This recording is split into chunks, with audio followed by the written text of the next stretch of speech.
Hello, everybody, and welcome to another Adventures in Truth livecast. My name is Jim Case, and I am so psyched that you're here.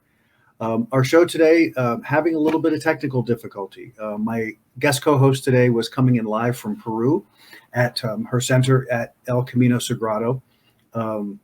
Selina Quinn is an amazing human being, and I'm so excited to have her on the show. Unfortunately, right now, we're having technical issues as she's trying to come in live. So hopefully that will get resolved here as we get started.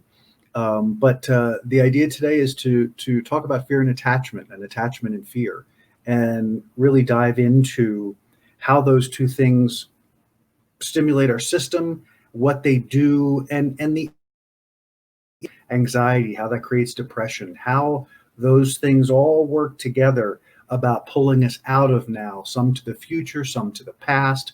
But there's all kinds of wonderful little pathways that we find in this process of unraveling attachments. So attachments is a powerful topic, and one that we all struggle with in some form or another at some point throughout our lives, whether it's an attachment to something special in our lives, a feeling that we had, a relationship that we had, a person that we know. Powerful topics.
So anyway, let's go back to focus.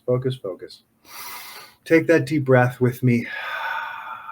Help me to release all this energy right now. Good. And now I want you to bring your awareness to your field, to your energy, to your consciousness, to the things that you are attending to. Just feel around, keeping your eyes closed. You don't have to go anywhere or do anything. Just listen to my voice and feel around in your own energy field. And notice the things that are taking up space in your energy field. Notice all the varying ways that your energy is occupied with things that you are attempting to hold in place. Some of them are old, some of them are new, some of them are fleeting. Maybe the sound of a dog barking in one case, and over there you're thinking about your bills, and over there you're thinking about your relationship. Over here you're thinking about work. Over here you're trying to remember what you wanted added to your shopping list, and over there you're trying to remember what time your dog's appointment is. All of those things are occupying your field and your energy right now. And so many more, I'm sure. Just observe them. Don't try to do anything to them. Just observe them. This is how you carry yourself through your world. This is how you manage your energy. And now that you're there, now that you feel and experience some of that, I want you to consciously withdraw your consciousness, withdraw your field from outside influence. Just bring it into your body. Pull it into the center of your being, right into your heart space. Just the command. Just command that to be there. I'm pulling my energy in, I'm bringing it inside of me, and I'm releasing all of the external attachments, all of the external stuff that's going on. I'm releasing it. If it's important, it'll be there later. You're not losing it. It's not going to go away. But bring that awareness inside the body. I want you to become aware of the inside of your experience, the inside of your body. feeling your way inside. What does it feel like inside your head? What does it feel like behind your eyes and your sinuses and into your neck and into your shoulders? Are you feeling relaxed? Are you feeling peaceful at this moment? If you feel any tension, just focus for a second, breathe into it, open it up, and let it go. Let it go. Let that awareness move through your body now, down through your chest, feeling your lungs, feeling all the muscles and bones in the rib cage, down through all of the organs, through the heart, through the pancreas and the liver, and all through the lower body, into the hips and the legs and the thighs, coming down the knees, down to the feet, down the arms. Just be in awareness of the internal experience of your body right now. And now we're going to focus breath. Breath, for me, is the foundation of our experience.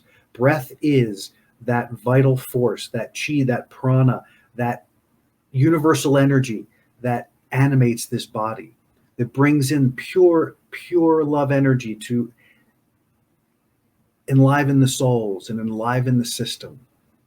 And we're going to use breath now as a way to manage the experience. We want to manage the flow of breath. We want to become conscious of our use of breath, because the breath will set the foundation for all of the things that you want to create and transform in your experience.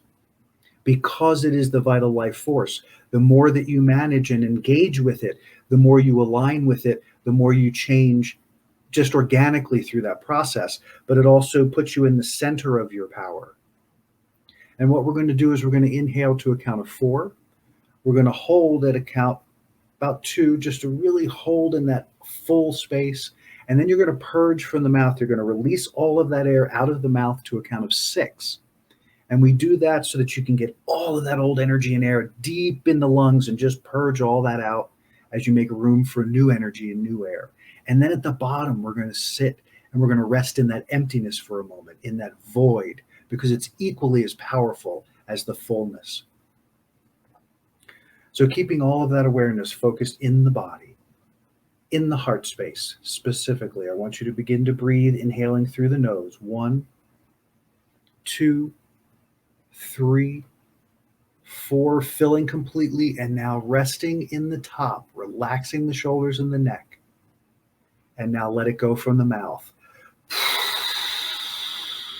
2, 3, 4, 5, 6, and then relax in the void for just a moment. Let the body relax in emptiness. Conscious, engage the lungs. Begin the inhale. 2, 3, 4. You're full. You're full. You're holding. You're resting in the fullness.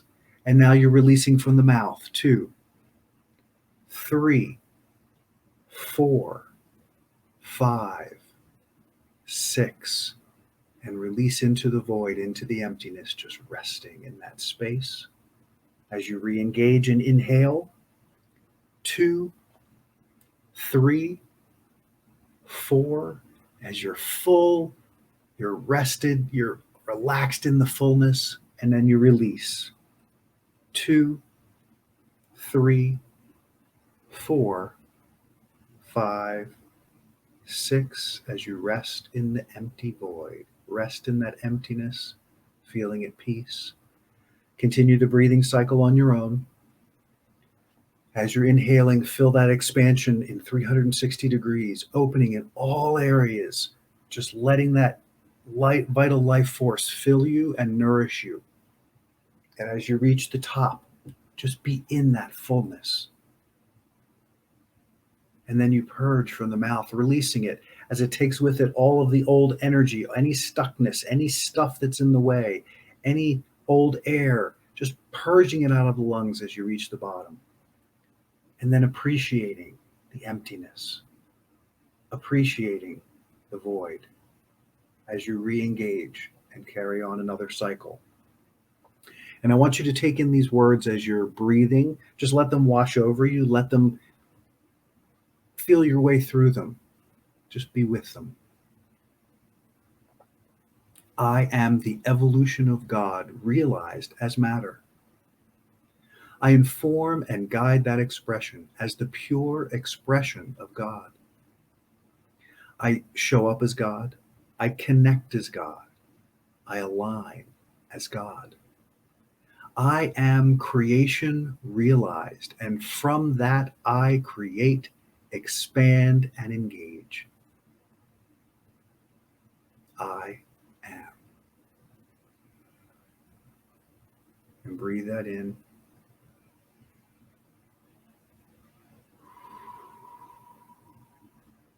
And feel that sense of presence in you now. That sense of focus as our energies come together. All of us, all of you out there listening, all of you engaging, our energies lining up for a powerful conversation. And now gently allow your field to extend out again. Just let it move out naturally, releasing your consciousness back into the world, but in that focus, in that present moment.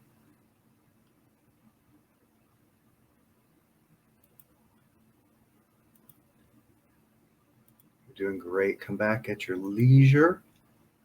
We're going to take a quick break, and when we come back, we're going to dive in.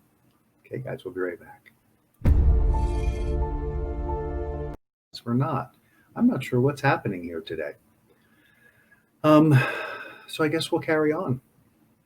I keep pushing my buttons, and my buttons aren't getting. Interesting. All right, so let's move forward. Unfortunately, it doesn't appear, and I'm keeping an eye out for Selina in case she's able to get her situation sorted. If we can't today, we will definitely have her back.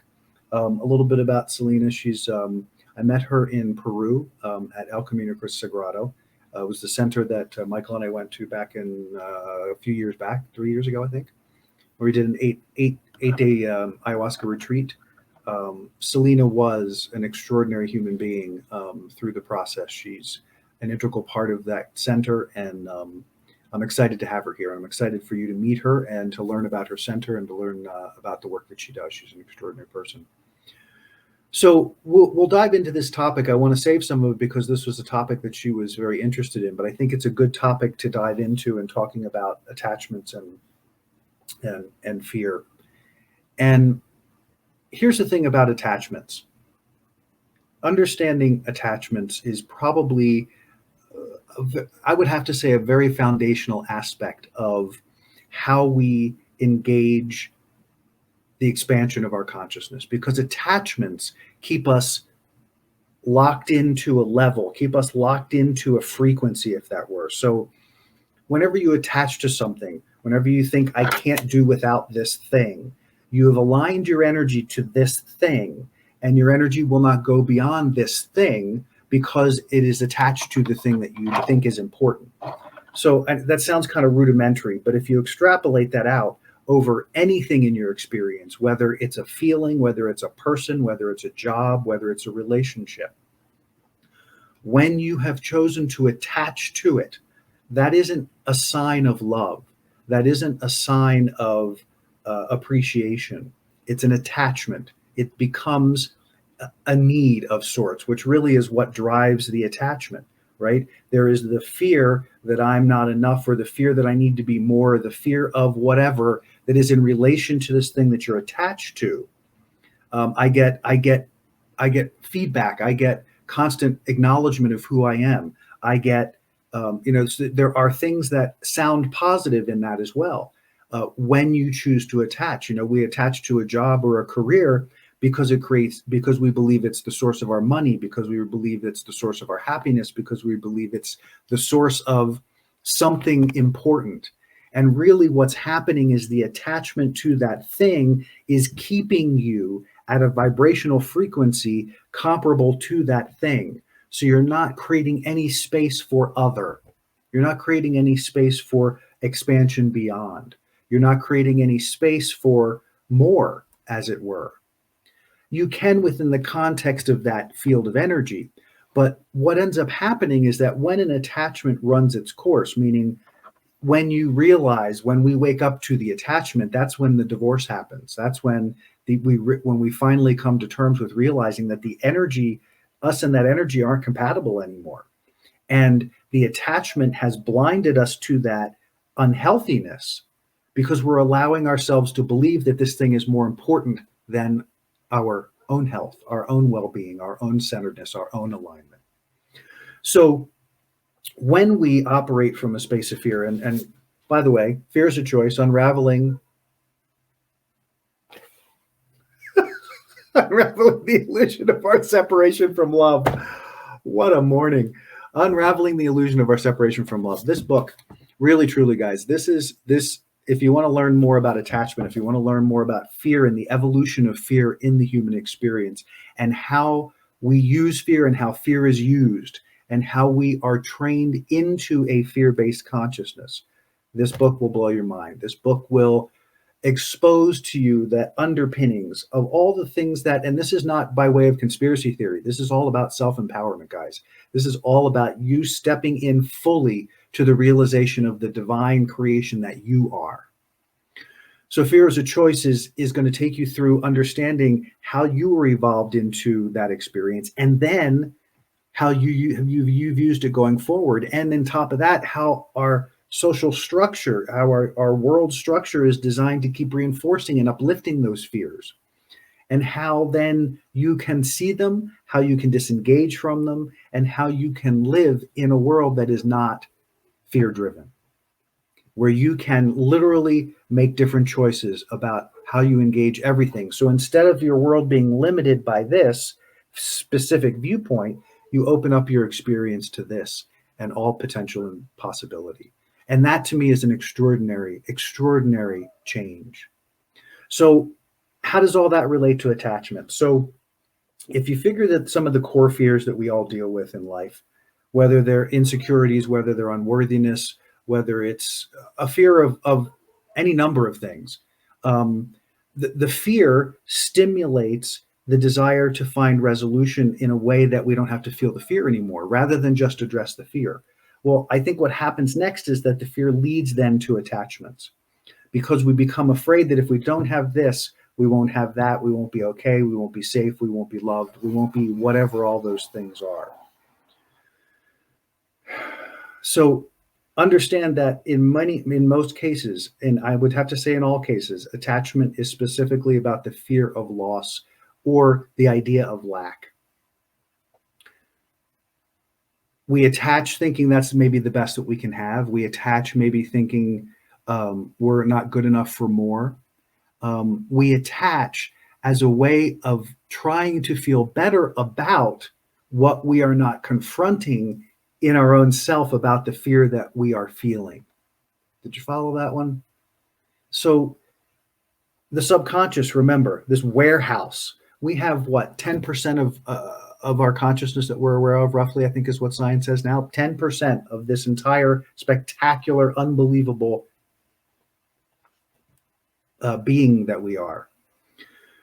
So as we filter through the five senses, as we take in the world through the five senses, it's filtered through that fight or flight mechanism that's keeping that ego, that's watching and just making sure that we're safe on the planet. Well, it's also, the mind is also going into the warehouse of the subconscious and bringing forward anything that it can bring forward to support your prevalent viewpoint, meaning your prevalent energy. It's using your experiences to support you in your viewpoint, because everything is conspiring on your behalf. So if you are living in a quote unquote negative space, if you're living in a fear space, then your mind will support that by providing you with situations, circumstances, ideas, thoughts, and concepts that support that based on the experience that you've lived in your life thus far. Concurrently, if you are in a positive, more positive space, if you tend to focus in joy, then your subconscious will find those things in there. Your mind will go and find the things that continue to support that core vibration as you also do your work. Because remember, 7.5 billion unique sparks of light all over this planet, 7.5 unique sparks of the divine showing up. We're all interacting, we're all experiencing. We're all having moments, we're all having life experiences, and we're making assessments, and we're assessing it against what we see and feel and all that good stuff on the outside. That's also part of where attachment shows up. Attachment then shows up because we're attaching to things outside of ourselves that don't serve the internal process. Because see, and ultimately, you don't want to be attached internally or externally. Attachment does not reflect caring. Attachment does not reflect the importance or significance of something. Attachment doesn't lay a foundation for a successful relationship with it, whatever that may be. Because even if you're attached to something like this, I'm attached to my phone, right? I need this to survive. It's got all my information. It's got all this. It's got all that. The unfortunate thing about the attachment is the attachment to this says that you're not whole without it, or that you can't function without it, that you are incomplete without it. All of those are just reinforcing negative concepts of who we are and who you are that don't serve you. So it's important to recognize that underlying all attachment is a fear of some sort. It doesn't mean you have to necessarily spend an inordinate amount of time to unravel all of that. You can use breath. You can use your daily practice to help continually to open your field and to surrender those things that you don't quite understand. And those things that are ready to go will leave. Because remember, when you consciously choose to elevate your vibration, when you consciously choose to spin that vibration up, when you reach that new pinnacle of your vibrational experience, anything that is below that is not in alignment with that vibrational frequency has to change. And if you look at that in your own experience, you'll find that that's a consistent experience, whether negative or positive. Whether negative or positive, because the system is designed to support your focus. That's where the whole idea of thoughts become things. The whole system, this whole experience, your consciousness, your ego, your brain, everything is focused to illuminate and to give you the fullest potential experience of the thing that you focus on. Your focus is everything. Your focus is what brings everything to life. So if we recognize that attachments are sourced in fear, and if we recognize that we can change our relationship with fear because fear is a choice, always and forever, fear is a choice. You have the ability to change this at its root. Because see, the attachments, again, they're also that they can anchor you, and they do anchor you, but remember, they anchor you in the vibration in which they were created. So if you find yourself attempting to bring your energy to a new place, if you're finding yourself attempting to change something that is unrelenting, look to your attachments. Look to your attachment to that thing. And then once you see that, look underneath the attachment to the fear that is holding it in place. This is not some, horrible, awful discovery process, meaning you're not going to necessarily discover something that you never knew, or that you were never completely aware of, or that you didn't have a sense of. Discovery in self is just about becoming conscious and aware of the things that we just don't necessarily want to, because either we think they're hard or we don't believe ourselves to be that way. But again, see the attachment and then lift it up so you can look underneath to see what the fear is underneath it that's holding it in place. And when you consciously choose to surrender that, then you release those anchors of that attachment. And when you release the anchors, then they no longer need to be there. It no longer needs to be there. And now you've allowed your natural buoyancy, that natural, in law of attraction, they talk about the cork that floats on the water is your natural state of buoyancy. What we tend to do is take that cork and pull it down into the water and pull it as far down as we can and hold on to it, because the perspective is this is where we're supposed to be. But again, when we release that, when we just go like this and surrender that space, that cork will float back up to the top naturally, because that is its nature. That is your nature. Your nature is joy and love. We grow in attachment over time because we're trained through fear to believe that it is important. when you begin to navigate in unattachment, part of that is coming through your daily practice. Part of that is coming through your focus in the breath work. Part of that is conscious focus on creating the core vibration that is in alignment with where you want to be. And that is a feeling, that is a state, that is a place in your energy field where you allow for all potential and possibility. You do not force opportunity and potential. So the more you become unattached, the more of the observer you can become, so that you begin to observe your experience. And when you observe your experience, you are able to attend to all of your experience, because everything in your field is just something in the field of your awareness. It's something that shows up that you go, oh, glasses, I need to do with glasses. Oh, pen, I need to do something with pen. Oh, book, I want to do something. No, I don't want to do anything with the book right now. But you're attending to these things. And notice there's no, oh my gosh, there's no fear, there's no reaction, there's just attention to. Because in that space of unattachment is now. In the space of unattachment is you're purely aligned in the now moment, creating and manifesting from this moment. So there's no resistance. No resistance in your field, no resistance in the space, no resistance to the love, no resistance to the flow. The attachments keep you out of now. And we're talking about depression and anxiety. So in my experience, and this may not be universal, but I believe it to be relatively accurate. And that is understanding anxiety, understanding depression. Anxiety is this vibrational frequency of chaos that is largely focused in the future. It's not in the present moment. It is always reacting to things in the future.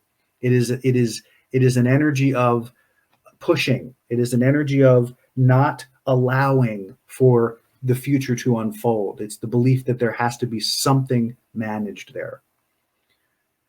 Depression, on the other side, I think has a lot to do with being stuck in the past, being stuck in what was, or what you think you did, or how you think you did, and wallowing in that old energy and not being in the present moment. The fears that support that energy, again, create attachments within those experiences. I have to, as an anxiety person, I have to do this. I have to, there's an intensity, there's an intention to, I got to manage the future. I got to manage what's coming. I got to know what's going on. On the flip side, I wasn't good enough. I didn't do enough. I wasn't strong enough. I couldn't think, and I wasn't creative enough. Whatever all that is that you're attached to in there. Again, understand, find the attachment, lift it up, look for the fear underneath, and begin to address the fear underneath. Bear with me 1 second here. I think our Selina was trying to message. Hi, Selina. Thank you for listening. And I'm sorry that we can't get you on today. We will definitely, you showed up in the screen, but there is no picture. So we will definitely do this again. We will definitely schedule something, and hopefully we can get these technical issues worked out.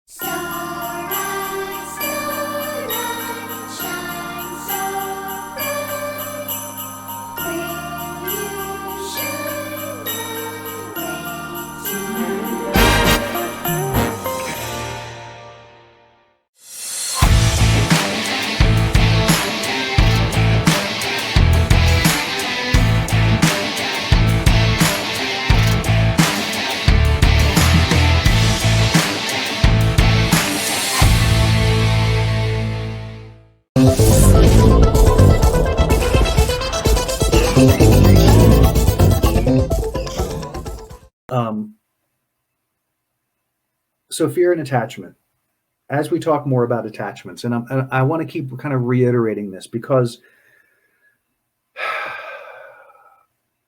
when you're conscious of your attachments, it's much easier to be fun in it. But when you are engrossed in your attachment, it's tough to find lightness, because when we attach, we also add all kinds of elements to those attachments. It's very rare that an attachment is just one thing. Typically, as with all things, there is that whole active part of the subconscious that is supporting your vibrational set point. So if you are in attachment, then there will be more information and ideas about how that attachment is important. Why is it important to you? Here are the things that have occurred in your life that make this attachment important to you. And you begin to build a story about the attachment. And that attachment story becomes the thing that keeps it in place. It's the thing that keeps your life in the same place. Because remember, the anchors of the attachment are the frequency that you're operating from, right? It is the frequency that you have to operate within because you've attached your energy to it. And if you remember in the meditation earlier, we were talking about how you attend to things in your field. So imagine if you have multiple attachments in different areas, how divided and how tore up your energy is going to be, and how distracted your energy is going to be at every given moment, because the ability for you to get present is very challenged by the attachments that hold you and grab you and direct you in in various directions. So it's important to recognize these things, to recognize that these attachments are simply energetic. They're emotional choices based on fear. Okay, emotional choices based on fear that, once anchored, begin to weave their own story, begin to not weave their own story, they begin to accumulate data to support their anchoring.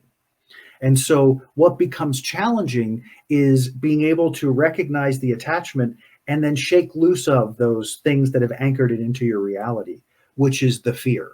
Okay, it is the fear. Find the fear, seek the fear. And that you can do easily through your daily practice, through your meditation, through getting quiet, through being willing. Even, sometimes getting quiet is a long walk in the woods. It's a climb on the mountain. It's a walk by the stream, or it's sitting in your meditative space and just allowing yourself to relax into this moment so that you can allow your soul to inform your experience.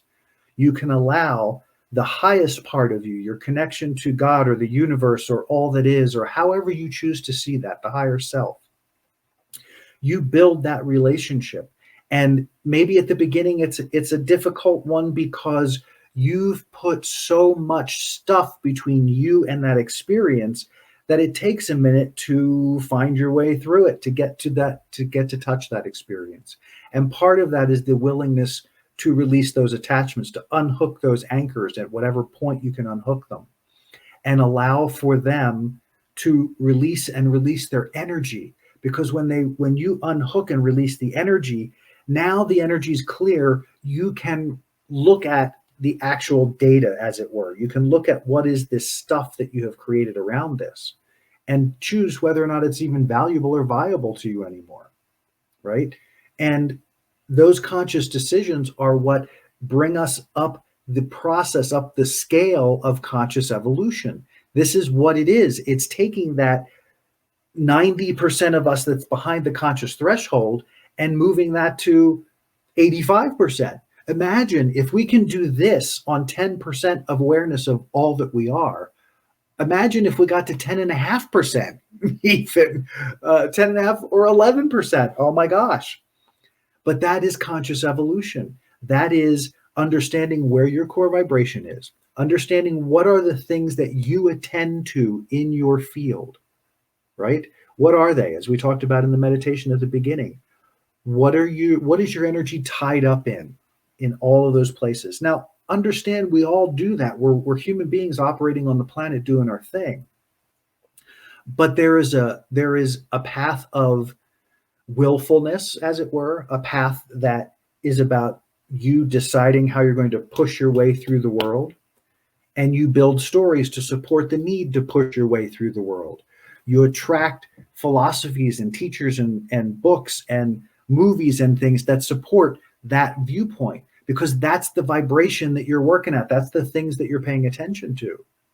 So as you change that vibration and it starts to raise, it changes your perspective. And it also changes your attachments, because yes, there's things flowing in and out of your field all the time. We are all energetic beings, 7.5 billion of us, interacting as a huge organism on this planet, right? We're all interacting, everyone having their own thoughts and feelings and experiences, and interacting energetically in all of those thoughts and feelings and experiences.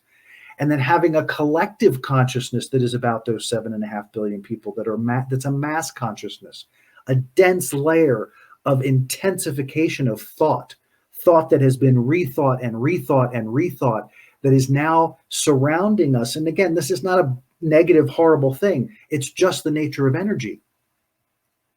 But this mass consciousness keeps us locked and supported in the concepts that we were trained to believe were the correct way to view the world.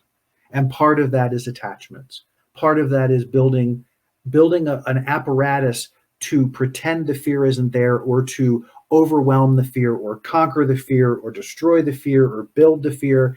And none of those things will ever, ever, ever happen. I'm taking a breath on that thought because I want you to understand fear is resistance. You cannot battle resistance with resistance. It doesn't work. You just get more resistance of a different quality.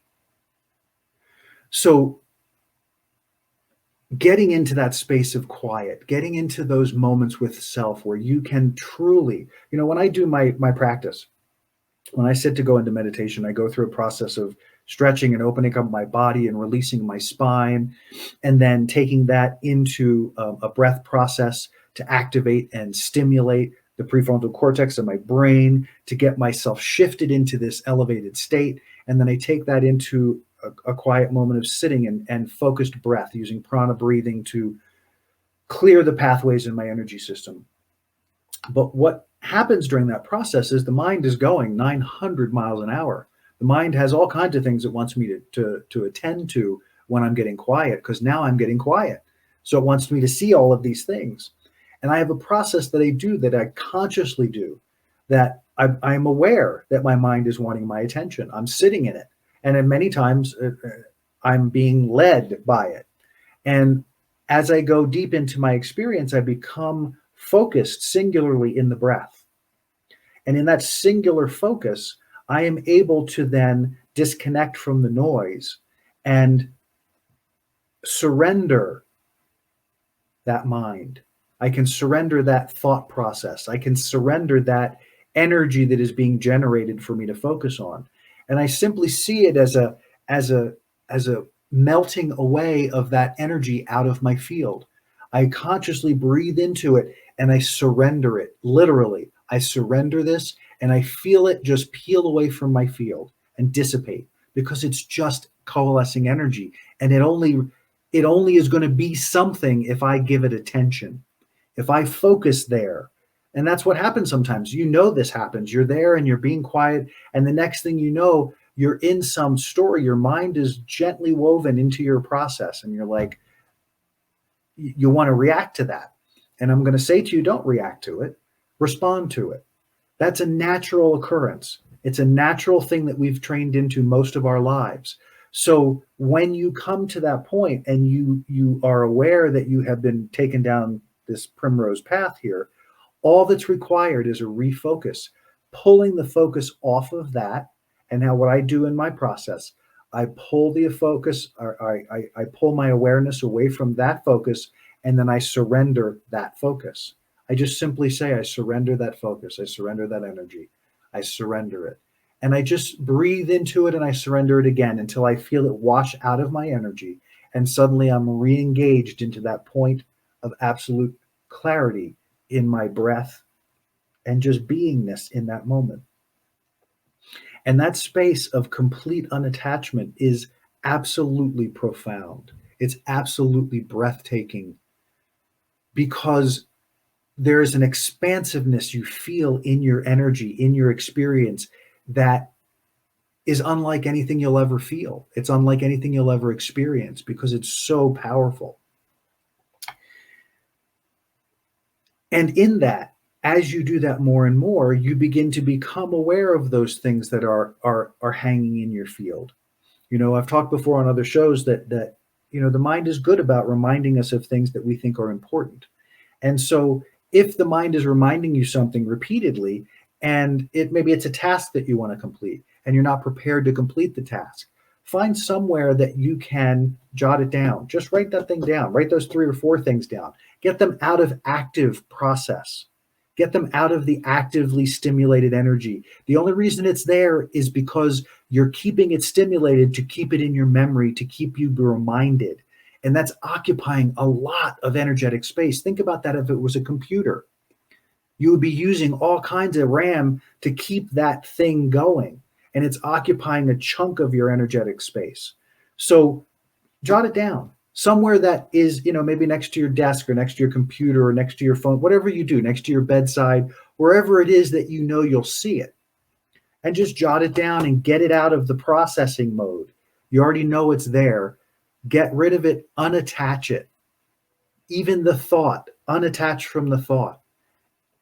That's how you can unattach it, because you've moved it to a place that now you've put it in a place that it has to be attended to in your reality, but it isn't in your field right now. You've kind of put it in the parking lot, as it were. And then you can come back to that at a future point and engage it or deal with it. But if you surrender the attachment to those things, excuse me, those things will begin to unfold and evolve in your experience in such an incredibly magical way that it won't feel like work. It won't feel like tasks. You'll just go bam, bam, bam, bam, bam, bam. You'll get things done. You'll move through your day in joy and peace and ease and flow, because you're not attached to any of it, but you're engaged with all of it. And that engagement is juicy and fun and interesting and so exciting, because you're going to get things done. You want to get the things done. And sometimes those things that we attach to in thought are there because we think we have to hang on to the thought to get resolution to the thought. And what I want to tell you is that when you surrender the thought is when you get resolution to the thought, because the surrendering is just releasing the attachment. When you release the attachment, you create space. When you create space, you open to different opportunity. Follow that? I hope so. So I hope that as we've navigated this, that this has been and continues to be informative, and I hope that you're able to see and understand a little more clearly how we're using attachment, how we engage attachment. I want to check my categories here. It's funny, fear and attachment and fear. I was contemplating this whole thing.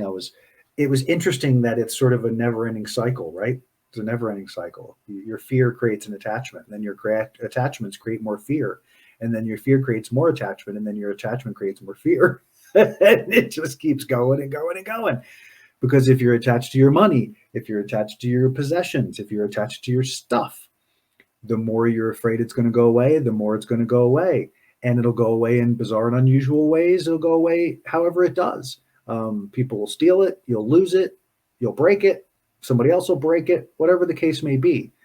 But again, the fear of the loss, the fear of being in that, around money and jobs and things, there's a lot of lack consciousness that builds around that.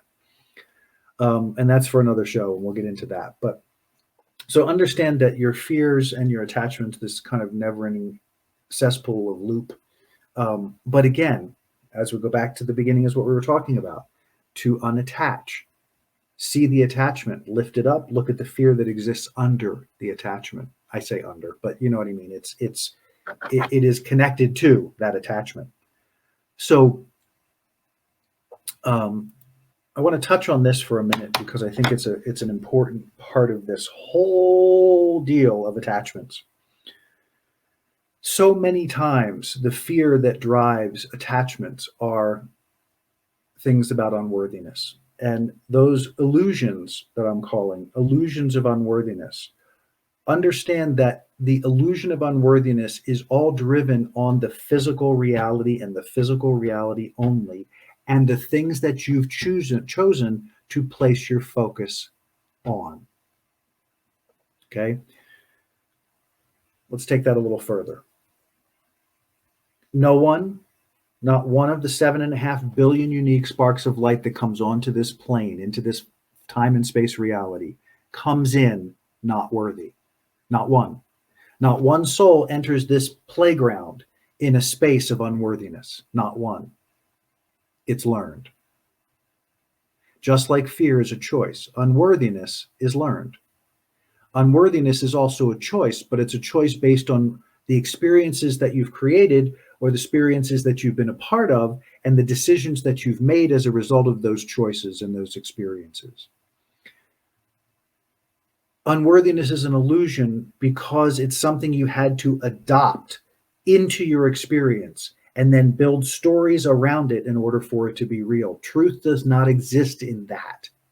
Did you hear that? Truth does not exist in that.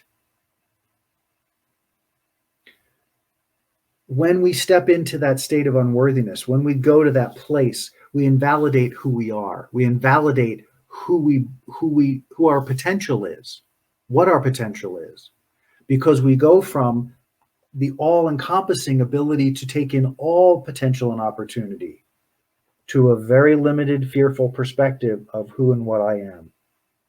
And can you imagine living your life looking at the world like this? And I have my hand over my eye looking like I'm looking through a telescope. And so everything is clouded, everything is condensed down into a tight focus. And that tight focus then begins to build a story because you've built the focus for a reason. This happened, that happened, they said this, they said that, my dad did this, my mom did that, my parents did this, I didn't have parents, I didn't have whatever it is. And I'm not saying that as a way of minimizing any of those experiences. I'm saying them as a way of just hitting identification points in the process. So an attachment to unworthiness, imagine. So someone or something has triggered this sense of I'm not enough. And remember, let me take this one back just a little bit further. As a kid, as a child, as a young child, all little people on the planet are feelers. They're experiencers. They experience the vibration and energy of their parents, of the significant people in their lives. All of their experiences largely, especially before language, but even in the beginning of language, their experience is a sponge absorbing experience and energy. They're absorbing whatever they're feeling and experiencing from their parents, the dynamic of the parents, the energy that the predominant vibration that each parent carries and how we relate to that. And if there are things happening in that child's universe that they don't understand, and that's true of all of us at some point, they have no way to rationalize the process. They have no way to come up with story in the same way that you do once you have language. So it is a sense of, how many times have you heard when parents are getting divorced, the kids blame themselves? That is not an anomaly. That is universal in some form or another. It is universal. When we don't understand at that age, because we come in so connected, we come in so aligned that when we see or feel that experience and it has no relevance or understanding, we think that something's wrong with us. Something must be wrong with me if that experience is occurring in my reality. Because we know we create our reality. We know that from the get-go. But we don't necessarily have words for it. We just know that we focus and things happen. We intend and things happen. So understand that the unworthiness could simply be sourced from a misunderstanding. And probably in 99.9% of the cases, that is true. It's a misidentification, misunderstanding, and a story that was spun around it that created this anchor, that created this attachment to this concept of unworthiness. That's why it's an illusion. It's not real. It's an imagined story. It's an imagined belief. It's an imagined outcome, because as a child, you didn't have this playground rationality built into you yet. You hadn't learned language enough to do critical thinking yet. So the immediate thought is, if I'm experiencing unlove, if I'm experiencing non-love coming to my space, what have I done to generate to have that happen? is what happens in the consciousness of that being. Absence of love, oh my gosh. Over time, that translates into unworthiness. And that happens because we adopt a perspective, and that focus is what draws our experience to us. It's what draws those unworthy experiences, and that's how we continue to build that story because of the focus. So, parents, think about that as well. Anyone interacting with anyone else, remember your influence is significant. And if they don't have the ability to respond to your influence, be aware of what you are offering in your influence. Be aware that, yes, of course, you're human, you're going through your own experience, but be aware that if you have that sponge in your space, that sponge is taking every aspect of the things that you are experiencing and absorbing them and drawing conclusions in energy and focus. That's why they chose you, to focus them in the way that would create the trajectory for their life experience going forward, because they knew that you in this moment, in these times, would set the energetic space for me to be all that I could be. But this was the doorway, this was the threshold, this was the avenue that I knew I needed to travel in order to get there from here. So I chose this environment, these parents, this circumstance, because I knew it would set me up for the greatest potential for success. Remember, everything is conspiring on your behalf at all times. If you can separate yourself from your attachments, if you can look at those attachments and see the fear underneath and surrender that fear, choose something different. You change the trajectory of your experience because you release the shackles that are holding your vibrational field in a particular band, as it were. And all of us have a desire to expand. All of us have a desire to grow beyond all of this extraordinary experience that we're having. So as you release the attachments, you tap back into that natural joy and enthusiasm. You tap back into that universal love and that unbelievable connection to everything. And it just requires the choice to choose something other than fear, to recognize that we are so much more, and that those things that we have judged ourselves for, those things that we have thought negatively of ourselves for, may have no basis in a reality. They may have no basis in anything other than story. And story is just a collection of words woven into a tapestry of energy that is easily unwound because you created it. Tell a new story.